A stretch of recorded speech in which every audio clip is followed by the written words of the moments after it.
আসসালামু আলাইকুম রহমতুল্লাহি ওয়া বারাকাতুহু। কেমন আছেন ভাই?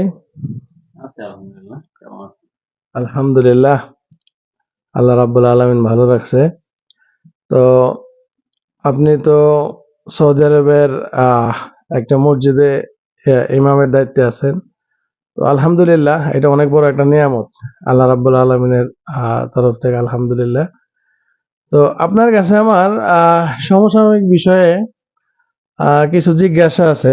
আমি আপনার কাছ থেকে কিছু বিষয় আসলে জানতে চাই। তো এখন তো আমাদের পবিত্র আহ ঈদুল আজহা চলতেছে। ঈদুল আজহার ছুটি হয়তো আর দু একদিন আছে হয়তো সবার।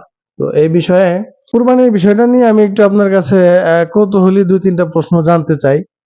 তো আশা করতেছি শরিয়া ভিত্তিক কথাগুলোর অ্যান্সার আপনি দিবেন এবং আপনার যতটুকু জানা আছে তো সেই বিষয়ে আলোকপাত করবেন ইনশাআল্লাহ। তো আমার কথা হচ্ছে, প্রথম প্রশ্ন, ধরেন আমার অনেক টাকা পয়সা আছে। এখন আমি চাইলেই কি নিজের মতো করে এই কুরবানিটা দিতে পারবো, নাকি ইসলামের ইসলামের আইন অনুসারে, ইসলামে যেভাবে আমাদেরকে নিয়ম অনুসারে যেভাবে কুরবানিটা করার জন্য বলছে অথবা যেভাবে আলোকপাত করা আছে সেইভাবে আমরা করব? আসলে আপনি যে প্রশ্ন করছেন সেটা হচ্ছে যে আপনার কাছে অনেক টাকার মালিক আপনি। আপনি ইচ্ছা করলেই যে আপনার মন চাই মতো যেকোনো একটা কিছু করতে পারবেন, বিষয়টা ঐরকম না।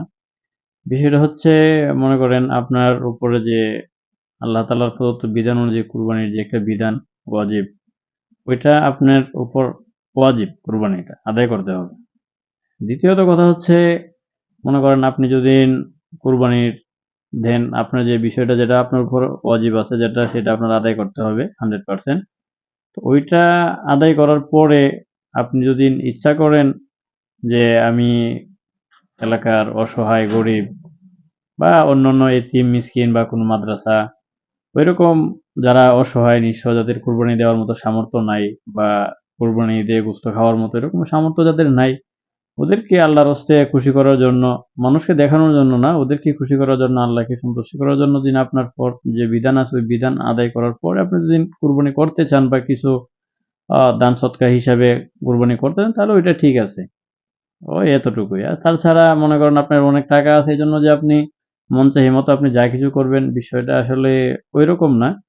তো ওই সমস্ত কাজগুলো থেকে আসলে আমাদের বেঁচে থাকা উচিত। মানুষকে দেখানো বা মানুষকে আমাকে বড় বলে মনে করুক, ওইরকম কিছু করাটা আসলে ঠিক না। ওই সমস্ত বিষয়গুলো থেকে আমাদেরকে বেঁচে থাকা উচিত। আমাদের ইসলামিক যে সমস্ত দিক নির্দেশনাগুলো আছে ওই হিসাবে আমাদের আসলে আমাদের জীবনটাকে পরিচালনা করা উচিত। জি, ধন্যবাদ আপনাকে। আর আরেকটা প্রশ্ন হচ্ছে আপনার, আমরা অনেকে আসলে কুরবানির যেদিন আমাদের ঈদুল আজহার দিন, আমরা সেই দিন আসলে কুরবানি দেই না। তো ঈদের পরের দিন দেই অথবা তারপরের দিন দেই। ধরেন আমার আমি রিচ ম্যান, আমার টাকা পয়সা আছে, আমি তার পরের দিন দিলাম হুম। এবং আমি আমার ভাই বোনদের মধ্যে আহ কোরবানির মাংস বিতরণ করলাম। তো দিন শেষে আমি আর বেশি কিছু করলাম না। হ্যাঁ, হুম। তো এটা আসলে আমার আমি যদি আমার ভাই বোনদের মধ্যে এই কোরবানির মাংস বিতরণ করি, এটা তো ঠিক আছে, কিন্তু প্রত্যেকের আমার জানা মতে, ধরেন আমি আমার কথাই বলি, আমার ভাই বোনদের মধ্যে আলহামদুলিল্লাহ প্রত্যেকেই তার এবিলিটি আছে কোরবানি দেওয়ার মতো এবং তার সে অনুযায়ী তারা কোরবানি দেয়ও। এখন আমি যদি আহ কোরবানির যেই মূল উদ্দেশ্য, সেই জি। মূল উদ্দেশ্যটা হচ্ছে আপনার সামাজিকভাবে আমাদের যারা একটু আর্থিকভাবে যারা একটু আছে, তো নিম্নমানের তাদের, বা হ্যাঁ অসহায় হ্যাঁ, আছে তাদেরকে তো তাদের একটা হক আছে, সেই হক হকটা আদায় আদায় করা। করার জন্য আসলে মূলত আমাদের কুরবানি হয়। এখন আমি যদি আমার ইচ্ছা মতো কুরবানিটা দেই, আমার আত্মীয় স্বজনের মধ্যে আমি যদি সেই কোরবানির মাংসটা আমি বিতরণ করি এবং আমার আত্মীয় স্বজন বলতে আমার ভাই বোন এবং আমার শ্বশুর বাড়ি, হ্যাঁ, তো এখন এই বিষয়ে আপনি কিছু বলেন। আসলে ভাইয়া বিষয়টা হচ্ছে, মনে করেন কুরবানির ঈদের দিন যেটা আমরা আদায় করি দশ তারিখে, 10ই জিলহজ। তো মূলত কুরবানি বিধান হচ্ছে 3 দিন কুরবানি করা যায়। এক আচ্ছা, 10ই জিলহজ, 11ই জি, জিলহজ, 12ই জিলহজ, 3 দিন। কেউ যদি 10 তারিখে কুরবানি করতে না পারে, সে যদি 11 তারিখে করে, ঈদের দ্বিতীয় দিন সে করে, তাহলেও তার পক্ষ থেকে কুরবানি আদায় হয়ে যাবে, যদি তার উপর কুরবানিটা ওয়াজিব থাকে।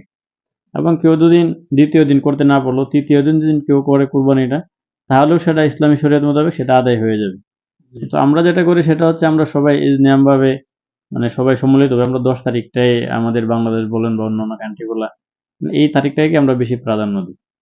আর দ্বিতীয় কথাটা হচ্ছে, যেটা বললেন যে ভাই আমি আমি দুদিন কুরবানি করি, কুরবানি করার পরে আসলে কুরবানিকৃত পশুর মাংস যে সমস্তগুলা পাওয়া যায় বা মাংসের বিষয়ে শরীয়তগত মাসালা হচ্ছে ইসলাম কি বলে? যে ইসলামের দিক নির্দেশনা হচ্ছে ওইটা, যে এক ভাগ গোশত আপনি নিজে রাখেন, এক ভাগ আপনি আপনার আত্মীয় স্বজন ওনাদেরকে বিতরণ করেন, আরেক ভাগ আপনার যারা এলাকায় অসহায় গরিব বা মিসকিন যারা আছে, বিধবা অসহায় যাদের কুরবানি করার মতো সামর্থ্য নাই, ওই সমস্ত মানুষদেরকে বিতরণ করা। এটা হচ্ছে সবচাইতে একটা উত্তম পন্থা আর কি।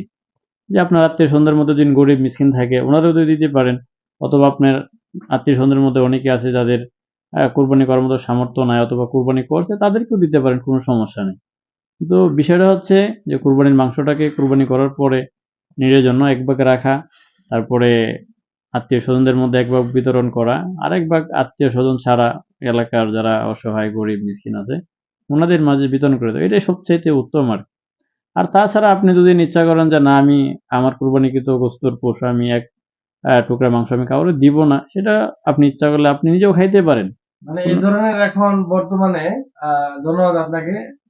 তো এই ধরনের এখন অনেক কোরবানি আমরা আসলে দেখি এখন। এই সময়ে এসে আমরা আসলে অনেক ধরনের অনেক কোরবানি দেখি। তো আমাদের ইসলাম কি বলে এই বিষয়ে? আসলে আল্লাহ রাব্বুল আলামিনের দরবারে কার কোরবানি কতটুকু কবুল হয় সেটা আসলে আল্লাহ আসলে রাব্বুল আলামিন বলেন। দেখেন, বিষয়টা হচ্ছে আল্লাহ পাক রব্বুল আলামিন কোরআনে কারিমের মধ্যে বলছেন যে ইন্নাল্লাহ যে লা ইয়ানালুল্লাহু লুহুমুহা ওয়ালা দিমাউহা ওয়ালাকিন ইয়ানালুহু তাকওয়া মিনকুম, যে কুরবানিকৃত পশুর রক্ত, মাংস এবং অন্যান্য বিষয়গুলো যেগুলো আছে এই সমস্ত কিছু আমি আল্লাহ পাক রব্বুল আলামিনের কাছে পৌঁছায় না। পৌঁছাটাই কি, যে আমি আল্লাহ পাক রব্বুল আলামিনের কাছে পৌঁছাইছে তোমার দিলের তাকওয়া, তোমার অন্তরের যে তাকওয়া, সেই তাকওয়াটা আমার কাছে পৌঁছায়, রক্ত মাংস এগুলো আমার কাছে পৌঁছায় না। তো এই আয়াতের যে মূল যে বিষয়টা সেটা হচ্ছে যে আসলে আমাদের কুরবানিটা দিতে হবে একমাত্র আল্লাহ এবং তার রাসূলকে সন্তুষ্টি করার জন্য, নিজের তাকওয়া অবলম্বন করার ভিত্তিতে আল্লাহকে সন্তুষ্টি করার জন্য কোরবানি দিতে। এবং কেউ যদি মনে করেন, অনেকের অনেক সমাজ আমাদের দেখা যায় যে অনেকের অনেক টাকা আছে, মনে করেন 2টা 3টা গরু কুরবানি দিয়েছে, কুরবানি দেওয়ার পরে সবগুলা মাংস মনে করেন যে গরিব মিসকিন দরজার সামনে এসে দাঁড়ায় আছে, কিন্তু এক টুকরা মাংস গরিব মিসকিনকে দিল না। তাহলে আসলে ওইটা আমাদের ইসলাম, আমাদের শিক্ষা ওইটা না, যে আপনার টাকা আছে আপনি কুরবানি দেন ঠিক আছে, কিন্তু আপনার গরিব মিসকিনদের যে হক সেই হকটা আপনি আদায় করেন। তো এই হিসাবে মনে করেন আমাদের তাকওয়া, যদি আমরা সর্বোচ্চ তাকওয়া আমরা অবলম্বন করতে পারি, আল্লাহ পাক রব্বুল আলামিনের দেওয়া বিধান অনুযায়ী আমরা আমাদের জীবন জিন্দেগিগুলোকে পরিচালনা করে কুরবানির বিধানগুলো মেনে এবং আমাদের আত্মীয় স্বজনদের হক, গরিব মিসকিনদের হক, ওনাদের হক আদায় করে আমরা ইনশাল্লাহ কুরবানি করার চেষ্টা করি ইনশাল্লাহ। ধন্যবাদ ভাই আপনাকে মহামূল্যবান কথাগুলো বলার জন্য। তো আরেকটা বিষয় আসলে কুরবানির মূল উদ্দেশ্যটা হচ্ছে আমাদের প্রত্যেকের মনের ভিতরে যে অহংকার দাম্ভিকতা আছে, আসলে যে পশুত্ব থাকে আমাদের ভেতরে, সেগুলোকে আসলে কুরবানি করাই কিন্তু কুরবানির মূল উদ্দেশ্য। মূল উদ্দেশ্য, হ্যাঁ। এখন অনেকে হয়তো কুরবানি করলো, কিন্তু তার ভিতরে যে অহংকার আছে, তার ভিতরে যে দাম্ভিকতা আছে, তার ভিতরে যে পশুত্ব আছে, এটাকে তিনি আসলে কুরবানির ঈদের পরেও বজায় রাখলেন, ঈদের আগেও তিনি বজায় রাখলেন এবং তিনি হয়তো 4-5টা গরুও কুরবানি দিলেন। তো হুম। এই বিষয়ে আসলে আমাদের ইসলাম এই কি বিষয়টা বলে? হচ্ছে আসলে দেখেন, হিংসা, দাম্ভিকতা, অহংকার এই জিনিসটা পছন্দ করে না, ইসলাম এটাকে সমর্থন করে না। জি, কারণ অহংকার করাটা বা নিজেকে নিজে বড়ত্ব মনে করাটা এটা হচ্ছে একমাত্র আল্লাহ তাআলা শানেই সাজে। এই জন্য আল্লাহ তাআলা বলছেন যে তোমরা আমার চাদরকে নিয়ে টানাটানি করিও না। এখানে চাদর বলতে কি বোঝানো হয়েছে, যে সমস্ত কিছুর মালিক একমাত্র আমি আল্লাহ তাআলা। আমি যদি অহংকার করি বা আমি যদি দাম্ভিকতা দেখাই, সেটা আমার শানেই সাজে। কিন্তু দুনিয়ার অবশ্যই। কোনো মানুষের শানে বা দুনিয়ার কোনো মানুষের কাছে এই জিনিসটা সাজে না।